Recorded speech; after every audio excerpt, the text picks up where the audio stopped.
desses 3 navios, os gêmeos, vamos dizer assim, só o Titanic afundou? Não. O Britannic também afundou. Pô, então tem alguma coisa errada aí, cara. Mas espera aí. Afunda, cara. Pô, é um negócio que não era pra afundar, tá todo mundo afundando? Mas o caso do Britannic foi, digamos que, mais uma casualidade de guerra do que, de fato, um erro de projeto.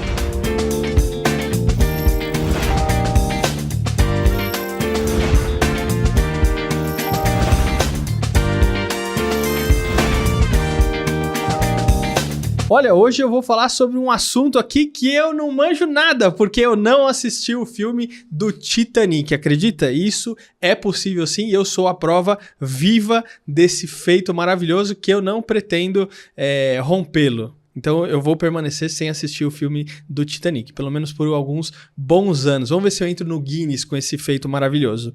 Agora eu vou conversar com o Vitor Villa, da Sociedade Histórica Brasileira do Titanic. E aí, Vitor, tudo bom? Tudo bom, Fernando, é um prazer. Pô, obrigado por você ter aceitado o convite, vindo até aqui me ajudar a compartilhar um conteúdo relevante. É um privilégio, agora ainda mais no momento, né, que tá todo mundo falando em alta sobre no assunto, isso, né? Então a gente... Né? É sempre bom estar falando sobre o assunto e falando algumas coisas aí curiosas, né? Muito bom. Agora, Vitor, eu queria entender o seguinte.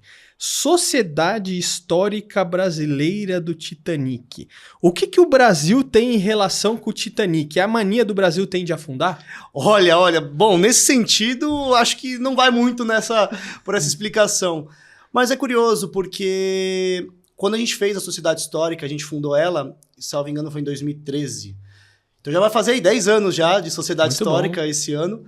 Né? Acho que, inclusive, esse mês, nós estamos para fazer agora 10 anos de história.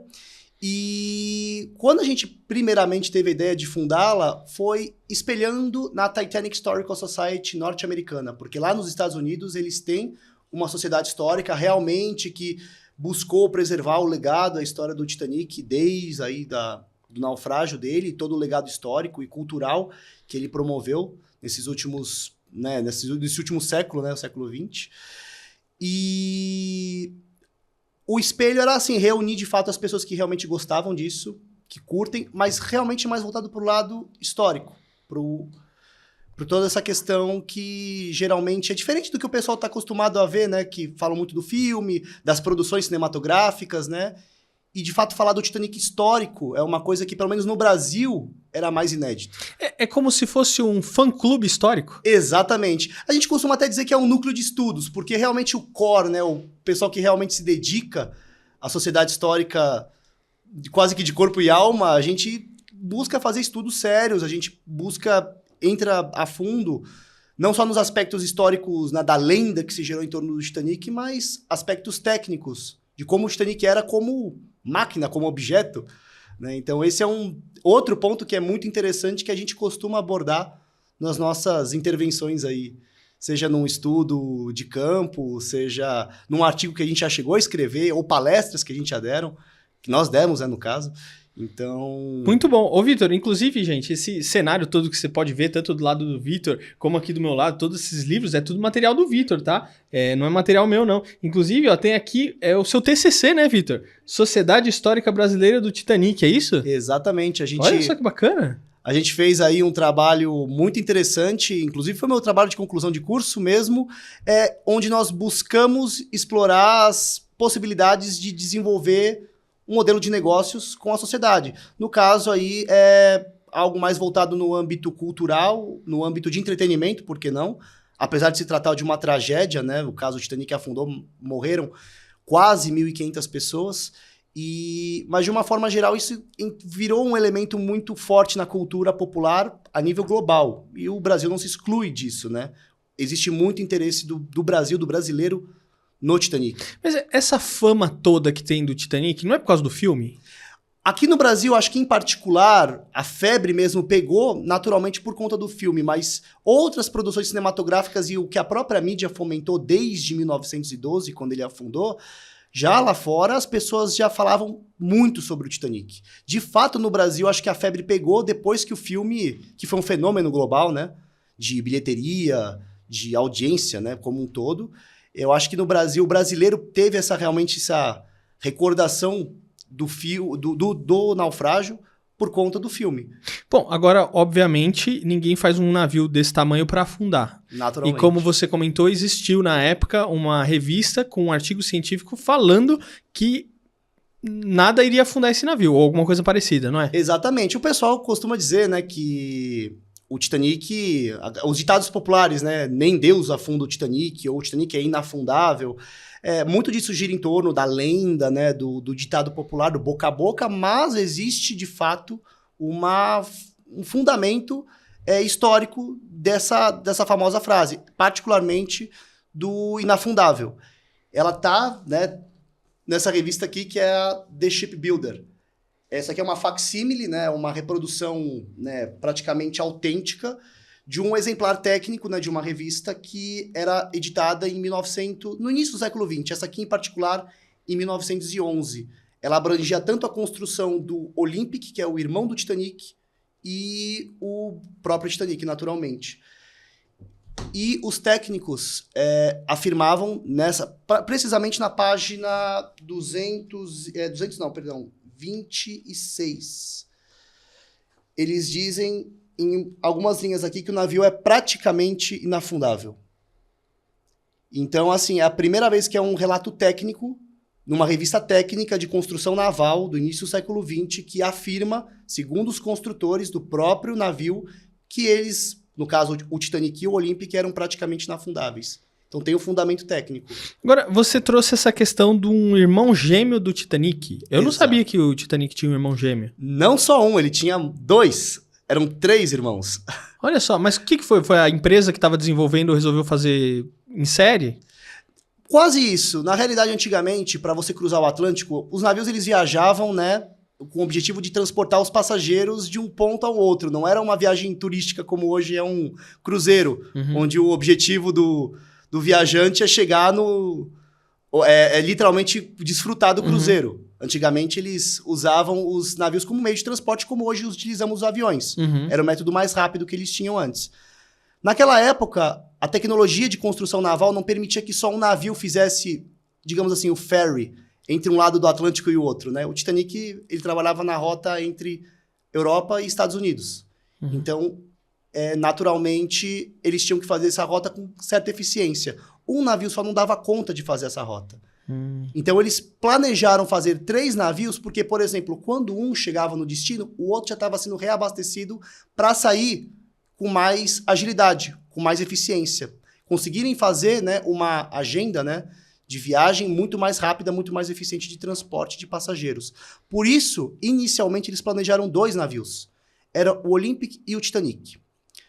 Como, posteriormente, né, houve o naufrágio do Titanic e outras intercorrências na companhia, eles decidiram construir mais um. Não diria que mais para suprir o Titanic, mas originalmente no projeto era o Olympic e o Titanic. O Britannic foi pensado depois. Então, esses eram os 3 irmãos. Titanic, o Olympic, o primeiro da classe, e o Britannic, que seria o terceiro. Então, só para entender, o Titanic, nessa viagem que ele afundou, não era a primeira viagem dele, ou era? Era a primeira viagem. O Olympic ficou pronto em 1911 e o Titanic em 1912. Os 2 navios foram iniciada a construção dele praticamente em simultâneo. O Olympic um pouco mais adiantado. Evidentemente, ele ficou pronto antes. E o Titanic ele entrou em operação no ano seguinte. E o objetivo da companhia, da White Star Line, era operar as 2 embarcações em conjunto, na rota do Atlântico Norte. Basicamente assim funcionando, enquanto uma está indo, a outra está voltando, fazendo esse transporte de passageiros na máxima eficiência que eles poderiam ter nesse período, né? Com a tecnologia, com o máximo de tecnologia que eles tinham. Agora, desses 3 navios, os gêmeos, vamos dizer assim, só o Titanic afundou? Não. O Britannic também afundou. Pô, então tem alguma coisa errada aí, cara. Ah, mas espera aí. Afunda, cara. Pô, um negócio que não era pra afundar, tá todo mundo afundando? Mas o caso do Britannic foi, digamos que, mais uma casualidade de guerra do que, de fato, um erro de projeto. O Britannic, ele naufragou por ocasião da Primeira Guerra Mundial. Ele bateu numa mina submarina, que já havia sido instalada por um U-boat alemão, isso na costa da Grécia. Então, eu achei até mesmo curioso para avisar, porque o Britannic ele naufragou numa profundidade muito rasa. Ele está praticamente inteiro lá embaixo. É, inclusive, um ponto assim turístico de busca por mergulhadores, né, mergulhadores de mergulho autônomo mesmo, com cilindro e tudo mais, é muito popular. Apesar de ser um mergulho, inclusive, considerado de risco dentro do mergulho autônomo, porque são aí na faixa de quase 100 metros de profundidade. Então, assim, não é qualquer mergulhador que pode ir. Mas é mais acessível, né? As pessoas podem visitar e tal. E é um navio que afundou, né, em circunstâncias trágicas, mas ainda assim uma casualidade de guerra. O Titanic, no outro caso, eu costumo dizer que pegaram ele para Cristo. Tudo que podia dar errado no Titanic deu errado. Por mais que ele fosse tecnologicamente similar ou com, né, particularidades tecnológicas muito parecidas com outros navios da época, pegaram ele para Cristo. Poderia acontecer com qualquer outro navio concorrente dele, o próprio Olympic, o irmão dele, mas aconteceu com ele. Agora, nesses dois acidentes, né? Bom, um foi uma situação, o outro uma situação de guerra, igual você comentou. O número de baixas, vamos dizer assim, né? Ou das pessoas que faleceram por conta desse acidente, foi similar? Ou, por exemplo, teve um deles sobreviveu mais gente do que o outro? Não, o Britannic teve uma casualidade, assim, baixas, né? Mortes muito menor se comparado com o Titanic. Aliás, a nível de comparação das duas, é quase irrisória a quantidade de mortes que houveram no Britannic. Não estaria agora com um número na cabeça de quantas pessoas morreram no Britannic, mas se eu tiver que chutar mais ou menos assim, acho que foi em torno de 30 pessoas ou 40 pessoas. Mas você entende que isso é por conta que eles já estavam mais preparados porque já tinha acontecido com o Titanic? Ou é porque foi em região diferente, uma situação diferente? Eu acho que um pouco dos dois. Entre um pouco dos dois. Primeiramente porque quando o Britannic ficou pronto, e foram anos após o Titanic naufragar, e naturalmente se aprendeu muito com relação ao naufrágio do Titanic em questão tecnológica, equiparam muito melhor o Britannic. Colocaram, inclusive, que a gente chama de turcos gaiola. Quando você vê a fileira de botes aqui, ó, desses navios aqui, ó, se você vê, tem 20 botes no total. O Britannic, eles colocaram os turcos gaiolas enormes, são gaiolas quase que de ferro, assim, enormes, que colocavam mais botes ainda que eles conseguiam baixar para fora do navio. Então, assim, colocaram muito mais botes salva-vidas, pensaram muito mais na questão de tecnologia para algum tipo de situação assim. Fora que o Britannic afundou na luz do dia, no Mediterrâneo, né, próximo à costa da ilha de Quia, na Grécia. Então, as baixas que ocorreram no Britannic acho que foram mais por questões, né, de pessoas que trabalharam e tentaram manter o navio ativo enquanto ainda. Ele afundou muito mais rápido do que o Titanic. Nossa. Muito mais rápido, porque, se eu não estiver enganado, acho que foi menos de 1 hora que o Britannic levou para afundar. Alguns dados assim me fogem a cabeça agora. Não, tranquilo. Mas Vitor, quais que foram a série de erros aí do Titanic que levou tanta gente a morrer? Porque eu imagino que não foi um erro, né? Foi uma série de erros. Exatamente. Como até mesmo o Lito do Aviões e Músicas, ele passa, né, a questão do elo da corrente que se fecha num desastre, né? Uhum. O Titanic tá cheio deles. Apesar de que aquilo que eu falo, o elo da corrente que o Titanic fechou na questão dele, outros navios também na época também estavam fechando. A questão é que o Titanic fechou uns elos a mais do que os outros navios. Os deles pararam lá, o do Titanic prosseguiu. Por quê? As pessoas perguntam, o Titanic não tinha o número de botes necessários para todos os passageiros. Não era só o Titanic. O próprio irmão do Titanic os concorrentes do Titanic, que eram Mauritânia e Lusitânia da Cunard, também tinham botes a menos em relação à capacidade de passageiros. Isso era uma falha da legislação britânica na época, que eles distribuíam os botes salva-vidas por navio, mais pensando na tonelagem, no tamanho dele, bruto, do que na quantidade de passageiros. Isso é um pensamento, se você for ver, quase que absurdo. E, de fato, eles tiveram que, depois que o Titanic naufragou, eles precisaram rever essa legislação. Fora isso também, o pessoal fala muito, inclusive, da qualidade do aço do Titanic. Olha só. Alguns falam hoje em dia, mas eles falam hoje, acho que com muito ar, assim, de até ignorância, eu digo, porque falam que o Titanic foi construído com aço de qualidade inferior. E, na verdade, a gente não pode julgar dessa forma, porque no início do século XX, o Titanic foi fabricado com o melhor aço que a tecnologia até o momento tinha à disposição. Hoje em dia, se você for comparar o aço do Titanic com o aço produzido na metalurgia moderna, assim, o nível de impurezas encontrado no aço daquela época é muito maior do que o de hoje. Então, assim, é um elo que se fecha, mas era o que eles dispunham de tecnologia na época. Mas contribuiu, naturalmente, também para que o aço do Titanic fosse mais quebradiço, com mais impurezas. A temperatura gélida, porque a noite que o Titanic afundou, no Atlântico Norte, a temperatura quase no nível zero. E questão temperatura também influencia, né, na propriedade do aço. Então isso naturalmente enfraqueceu ele mais ainda. Então, assim, uma série de erros, dentre muitos outros que a gente também pode abordar aqui, mas que contribuíram para a tragédia dele, mas poderia ter acontecido com qualquer outro navio da época. O Titanic foi a ovelha negra, como eu costumo dizer assim. Agora, do gêmeo que afundou, agora até esqueci o nome, como é que chama o gêmeo que afundou? O Britannic. Britannic. O Britannic tem uma situação aí com as hélices deles que estavam ligadas que resultou também em algumas mortes, também, não tem? Sim, naturalmente. Foi, inclusive, esqueci até de mencionar, foi a situação do Britannic, do naufrágio dele, que mais causou mortes, porque quando o Britannic começou a afundar, eles deixaram ainda os motores do navio. Os motores a vapor de tripla expansão são os laterais que ficam bem aqui na popa, não é o hélice central, são os laterais, eles deixaram ainda operando. Putz. E conforme, né, a proa começou a naufragar, porque o Britannic atingiu uma mina nessa região aqui, ele começou a naufragar de proa, a popa começou a se empinar no mar e a hélice saiu para fora da água e começou a girar, como se fosse um triturador, um moedor. E todos os barcos, os botes que eram baixados aqui, o navio se deslocando para frente, todos os botes começaram a ser tragados, né, em direção à popa, em direção aos hélices. E que doideira. Acho que não chegou a ser, acho que 2 botes, ou se não mais, que foram pegos pelos hélices, e eles bateram e triturou, muita gente morreu devido a essa questão. Então é uma circunstância absolutamente trágica. Que doideira. Ô, Vitor, agora eu quero chamar o Thiago Berrache para trazer um assunto também que eu não entendo nada, que é futebol. Thiago, vai aí com o seu conteúdo sobre Copa do Mundo, que eu sei que você é o especialista aqui no assunto. Olha, você sabe qual Copa do Mundo nós tivemos o maior número de gols? Foi justamente a Copa do Mundo de 2022, a Copa passada, com 172 gols. Foi o recorde em 64 partidas.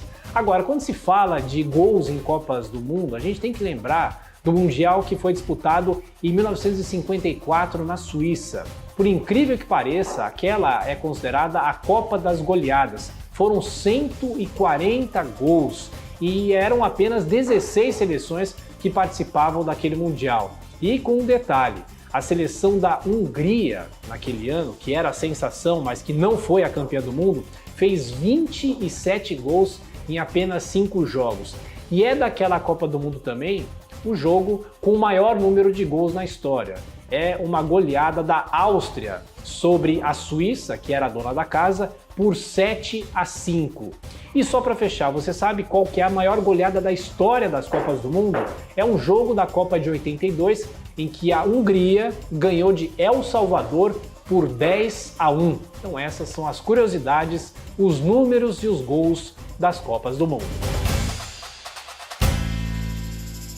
Muito bom, Thiago. Obrigado aí por mais esses conteúdos, esses insights aí sobre a Copa do Mundo. E se você quiser conhecer mais o trabalho do Thiago, você tem os livros que você pode adquirir dele. Tem a Biografia das Copas, um livro maravilhoso, e tem a biografia das 3 primeiras Copas em que o Brasil foi campeão. É 1962, 1958 e 1970, é isso? Acertei? Eu acho que é isso. Se eu errei, o Thiago com certeza vai me condenar pro resto da vida por causa disso, mas eu acho que é isso, tá? Então, se eu não tiver certo, Thiago, desculpa, mas procura aí Thiago Berrache, Livro das Copas, que com certeza você vai achar o livro deles. Ô Vitor, agora, essa questão da segurança, assim como a aviação civil, é uma questão que foi se aprimorando com o tempo, como tudo, né? Por exemplo, a partir da morte do Ayrton Senna, se aprimorou a segurança na Fórmula 1 absurdamente, como se não tinha antes, mas precisou ter uma fatalidade como aquela. E eu imagino que a partir do Titanic começou também a se discutir a segurança aí para se transportar em alto mar, tanto no, né, pessoas, como carga, enfim, tudo aquilo que a gente vai fazer transporte via mar. Como é que você enxerga hoje? Como é que tá hoje? Né? Qualquer um pode fazer um transporte, não pode, é complicado, tem um monte de regulamentação. Como é que é isso aí? Olha, naturalmente, a regulamentação ela vai se avançando. Quando o Titanic afundou em 1912, foi, de fato, um marco na aprimoração, né, digamos assim, das legislações, das leis que permitiam, né, o transporte de passageiros ou transporte de cargas, enfim, a navegação de uma forma mais segura. Por exemplo, com o naufrágio do Titanic foi criada a Patrulha Internacional do Gelo, que é justamente para poder, né, ter uma vigilância mais redobrada em determinadas, né, na sazonalidade, na região do Atlântico Norte, na questão dos icebergs, o monitoramento, né, do deslocamento dos icebergs ali pela corrente do Labrador, é uma questão de segurança. Os botes salva-vidas foi um ponto assim muitíssimo discutido nessa época, e que hoje, né, quase que virou um marco popular. Quando você fala em segurança no mar, as pessoas naturalmente pensam, primeira coisa, nos Titanic. botes. No Titanic nos botes, e nos botes salva-vidas, naturalmente. Deixa eu ver onde tá no bote, né? Mas, cara, é muito louco. Eu fiz cruzeiro uma vez. E a primeira coisa... Deixa eu ver onde tá o bote aqui, mano. E eu tava a trabalho, inclusive. E aí teve todo um treinamento, né? Se acontecer, não sei o quê, papapá. Eu nem lembro do treinamento direito, porque era uma muvuca, um monte de gente assim. Eu nem lembro o que foi que ele falou, né, hoje. Mas eu falei assim, tem um bote aqui, beleza, saída de emergência aqui, não sei o quê. Meu, eu fiquei assim... Não, e é legal pra caramba, porque hoje em dia é tão bem organizada essa questão, pelo menos na prática, na teoria, né? Que eles costumam, quando você está na sua cabine no navio, no verso da porta da sua cabine, eles falam qual é o bote mais próximo da sua cabine e o caminho que você tem que fazer para chegar mais rapidamente dele a partir da sua cabine. Ou seja, teoricamente, quando você já compra uma passagem para viajar de navio, você já quase que tem um bote marcado para você viajar. Você não vai escolher qualquer um que está pelo navio. Teoricamente, você já tem um. Entendi. Que é o mais próximo de você da sua cabine. Então, assim, são coisas que muita gente que vai viajar de navio nem se liga. Mas, de fato, você já tem um bote já pré-reservado. E você tem bote para todo mundo? Hoje em dia, sim. É obrigatório, precisa ter, não vai, ninguém vai morrer por causa disso, não. Porque ninguém vai ficar sem bote, né? Nem mesmo no Costa Concórdia, quando naufragou em 2012, teoricamente, né, houveram casualidades, mas tinha bote para todo mundo. Mesmo se for da... A Anne tá perguntando aqui, mesmo se for o pessoal mais pobre ali, que não pagou a primeira classe... Com certeza. Hoje em dia, inclusive, a questão de classe, primeira, segunda e terceira classe, é quase que vista como uma questão vitoriana. Não existe mais, né? Existem umas categorias premium, né? Que você viaja em cruzeiro, mas o sistema de classe mesmo, uma coisa bem britânica, antiga, já não existe mais. Eu acho que quem tá na primeira classe ali, o VIP, tem que sair de submergível. Ah, opa! Aí o cara assim, não, você tem um submergível aqui na sua sala, no seu quarto, que você já sai nele já. Já sai. Mas agora entrando nessa questão do submergível, porque a gente tá falando de segurança. Ô, Vitor, se eu quiser construir uma cápsula aqui e vou me enfiar no mar, eu posso fazer isso? Poder você pode, o problema é que a gente sabe que é arriscado. O mergulho até o Titanic, no caso, o que aconteceu, a casualidade, envolve questões assim... de segurança, de física mesmo, de conhecimento do objeto, né, do mergulho lá, que é bastante, assim, tem que se levar em consideração muitos fatores. Então eles podiam estar fazendo esse tipo de turismo, vamos dizer assim? Poder pode, a questão envolve questão burocrática, envolve questão de segurança, envolve questão financeira, naturalmente, né? Mas não é qualquer tipo de empresa que faz esse tipo de serviço, né? A Ocean Gate, no caso que ocorreu da tragédia do submersível há algumas semanas, era uma empresa que era muito conhecida por realizar serviços de salvamento, de pesquisa subaquática também, e só agora, nos últimos tempos, que eles estavam entrando nessa questão mais, assim, pesquisa, mas levando turistas, né? Então, assim, era uma questão quase que meio que maquiada da situação. Ô, Vitor, agora, uma coisa que eu percebi, assim, eu vi algumas... Porque, assim, quando volta esses temas, aí volta a falar de Titanic, volta a falar de cruzeiro e um monte de outras coisas assim, né? E eu vi, eu acho que... Eu não sei se... Deve ter sido em alguma rede social, tipo assim, um cruzeiro hoje e a imagem do Titanic perto. E aí, tipo assim, o cruzeiro hoje é muito, muito maior É absurdo. do que o Titanic, né? O Titanic é sempre levado como uma referência de gigantismo, né? Mas se a gente for olhar hoje mesmo na escala, comparado com outros navios de cruzeiro, ele é absolutamente irrisório, ele é minúsculo, né? Acho que os vídeos que eles costumam comparar o Titanic graficamente é com os Classe Oasis da Royal Caribbean, que são os maiores navios de passageiros do mundo. São assim, eles são tão gigantes, assim, tem quase portos no mundo que não conseguem recebê-los. Caraca. Eles dão quase 4 Titanic, se não 5, em termos de tamanho, de volume. Então, não há comparação. É que o Titanic, quando ele é comparado sempre com outros navios, o pessoal imagina, será que existe algo maior do que ele? Na realidade, existe. Só que o nome do Titanic, a lenda que se criou em cima dele, as pessoas sempre colocam ele como a referência máxima em tamanho, em luxo, em comodidade, né? Em poder, né? De ser inafundável. Então, a lenda que se criou no Titanic faz com que ele seja, às vezes, até maior do que qualquer outro navio moderno que exista, né? Ô Vitor, agora, pelo pouco que eu sei, né, e aí você vai me corrigir se eu estiver errado, parece que agora você não pode retirar nada ali que tá no Titanic, né? Que aquilo virou um patrimônio da Unesco, é isso mesmo? Existe algo desse gênero. É que, para explicar um pouco sobre isso, acho que eu tenho que voltar quando o Titanic foi descoberto, que foi em 1º de setembro de 1985. Olha só. O Titanic ele foi encontrado em águas internacionais. E ele foi encontrado por uma expedição franco-americana. Mas eles estavam procurando o Titanic? Eles estavam procurando o Titanic. O Dr. Robert Ballard, que ele representava o Instituto Oceanográfico de Woods Hole, nos Estados Unidos, ele desenvolveu uma pesquisa de mergulhos em profundezas abissais com equipamentos novos de última geração para explorar esse tipo de ambiente, né? E o Titanic ainda naturalmente estava desaparecido desde 1912 e o Ballard ele colocou o Titanic como um alvo para ele colocar em prática as pesquisas dele em profundezas abissais.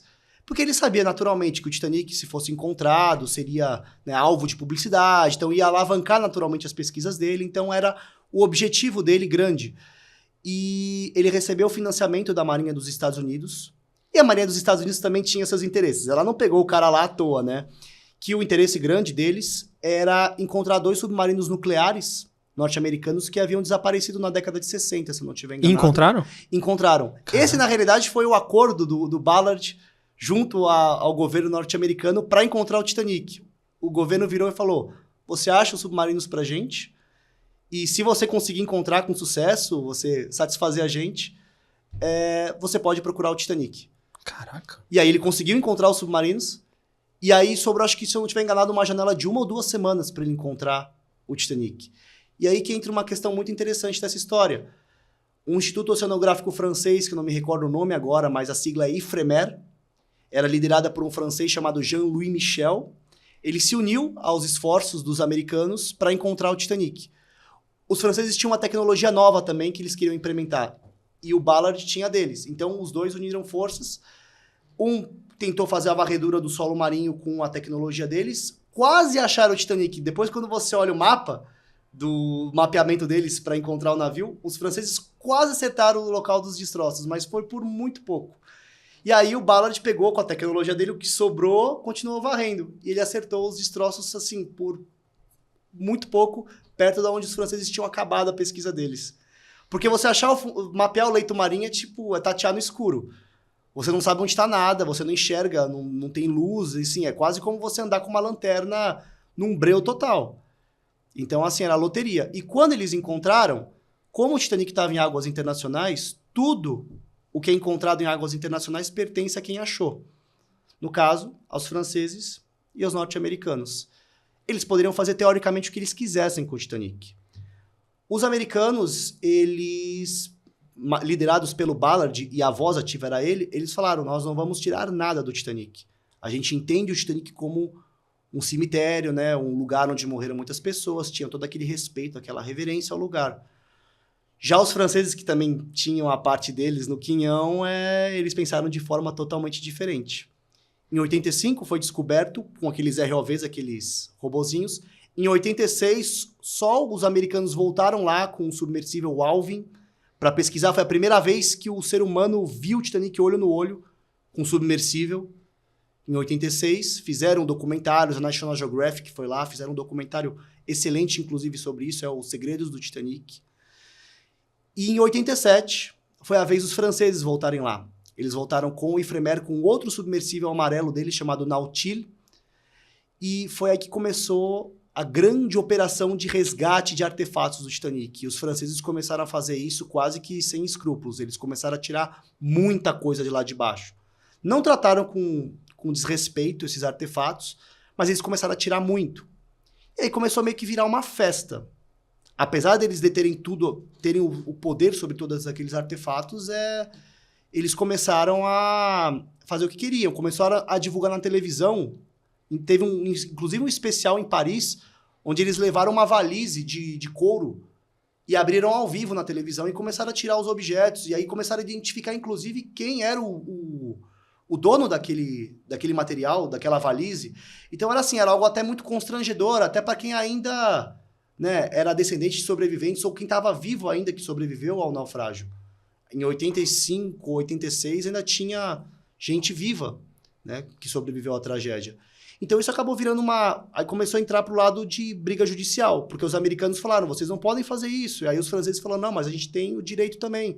Foi parar numa corte americana, e do lado americano, eles decidiram, a partir de uma decisão quase que incomum, em fundar uma empresa que hoje em dia é a RMS Titanic Incorporated, que ela detém os direitos de exploração dos destroços.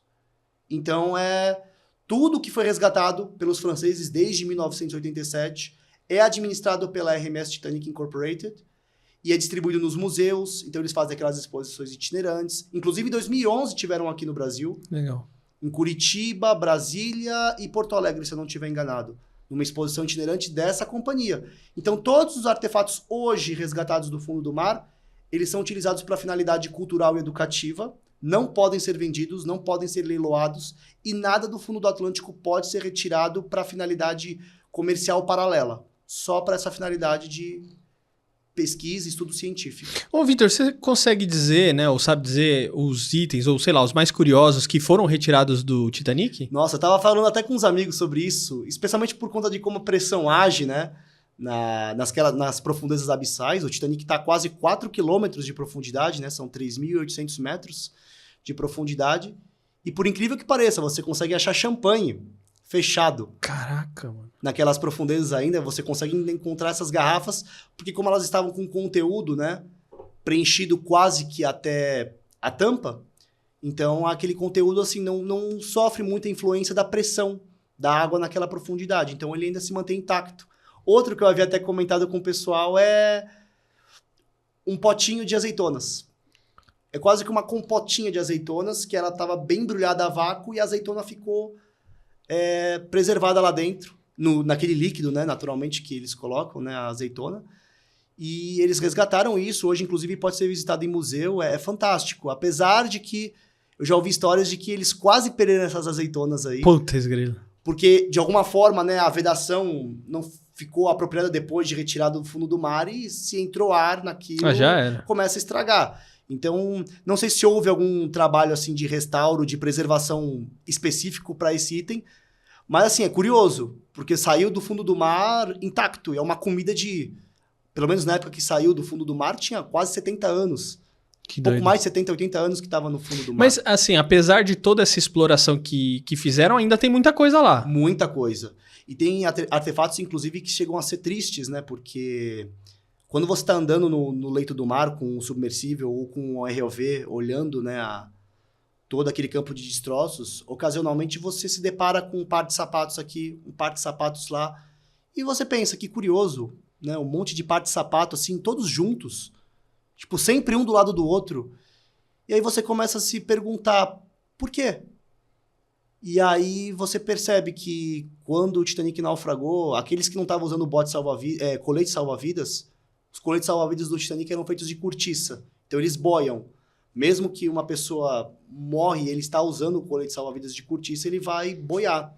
Mas aqueles que não estavam com o colete salva-vidas, conforme o tempo foi passando, a tendência daqueles corpos era perder ar e afundar. E mesmo com a pressão esmagadora, afundando lentamente, aqueles corpos chegaram ao fundo.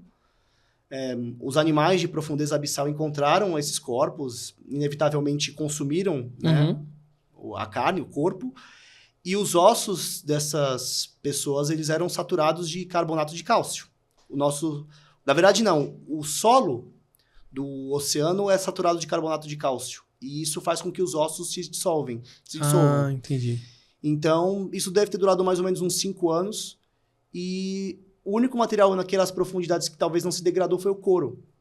E muitos dos calçados daquelas pessoas eram feitos de couro. Por isso que você vê muitos pares, sempre juntinhos assim, sempre um do lado do outro, no fundo do mar. E tem alguns que é triste, chega a ser triste, porque você vê um par de um adulto e do lado você vê um par menor, de criança. Então, às vezes, né, se percebe, né? Talvez o pai ou o filho estavam morreram juntos, né? E afundou junto e, infelizmente, se degradaram juntos.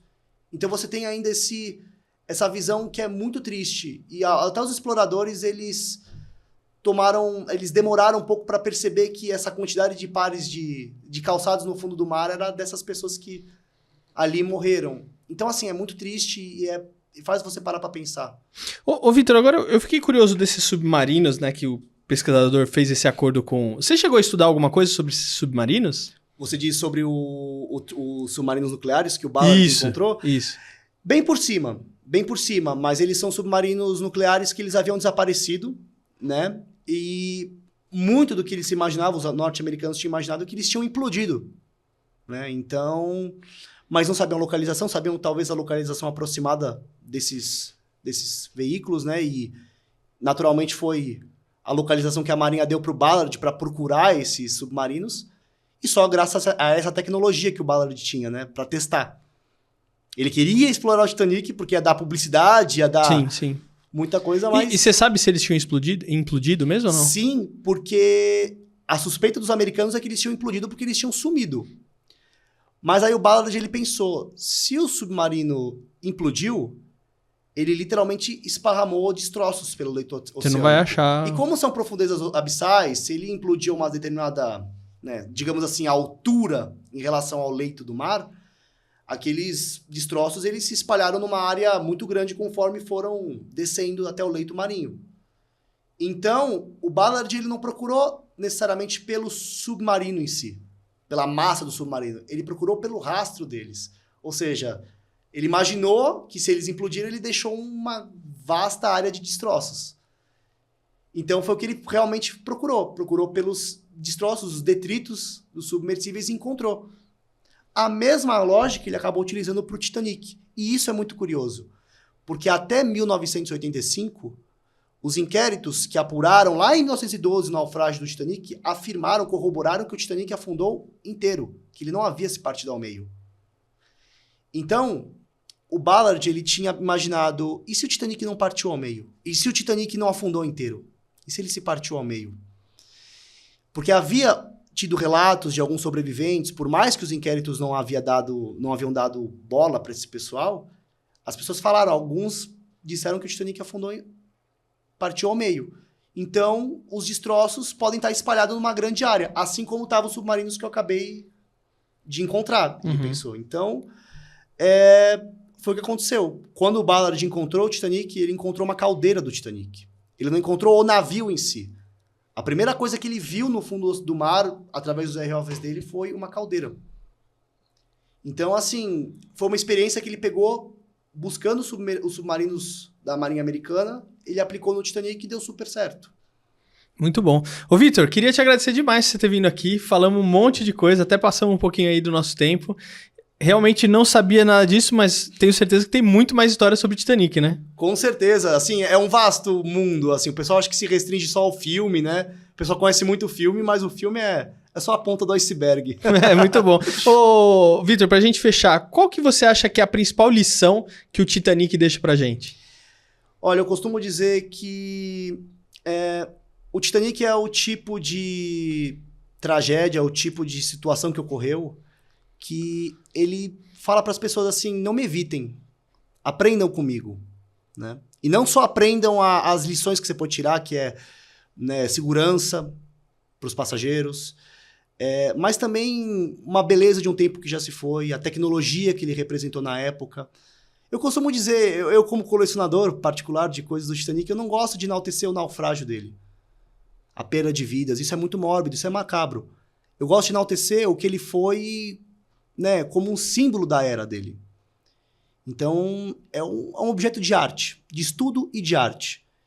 Então, eu acho que as pessoas deviam pensar no Titanic mais por esse lado. Não tanto pelo que ele causou em mortes, tragédia de sofrimento, mas pelo símbolo artístico que ele foi, que ele representou. Muito bom, Vitor. Anny, tem alguma pergunta sobre Titanic? A Anny que acompanha mais, que acompanhou, assistiu um monte de coisa. Eu quero saber do violino, que eles falaram que acharam o violino, foi mesmo? A Anny tá perguntando aqui se acharam um violino no... Sim, o violino do líder da banda do Titanic, que era o Wallace Hartley. Ele foi encontrado junto ao corpo do Wallace Hartley. Que louco. É a famosa história que a gente vê no filme, inclusive, que o filme retratou isso de forma brilhante, apesar de não ser a música que se diz tocar, mas o filme retratou o momento de forma muito bonita. Quando o violinista morreu, o Wallace Hartley, ele foi encontrado o corpo dele boiando no mar, agarrado na maleta de couro que dentro estava o violino. Ele estava para se casar, inclusive. Então, quando encontraram o corpo dele, foi uma comoção muito grande, teve um enterro muito grandioso na Inglaterra, né? Mas pegaram os pertences que encontraram com o corpo dele e entregaram para a esposa dele, né? Depois disso, acho que a esposa faleceu, enfim, o violino passou de mãos em mãos, mas chegou aos dias atuais, né? E o último proprietário dele levou para estudos, né? Inclusive para uma grande casa de leilões lá na Inglaterra, que é a Henry Aldridge & Sons. Eles são especialistas em objetos relacionados ao Titanic. E eles constataram, esse é o violino do Wallace Hartley, o líder da banda do Titanic. E é um violino, assim, se eu não estiver enganado, foi um dos itens a leilão do Titanic que mais atingiu o valor, assim, alto. Porque é um simbolismo muito grande, né? Com certeza, com certeza. Vitor, obrigado mais uma vez. Eu que agradeço aqui a oportunidade. Muito obrigado. E olha, se você acompanhou até aqui, não esquece aí de deixar o seu like, o seu comentário, se inscrever no canal e ó, eu vejo você no próximo episódio. Até a próxima. Tchau, Vitor. Valeu, muito obrigado.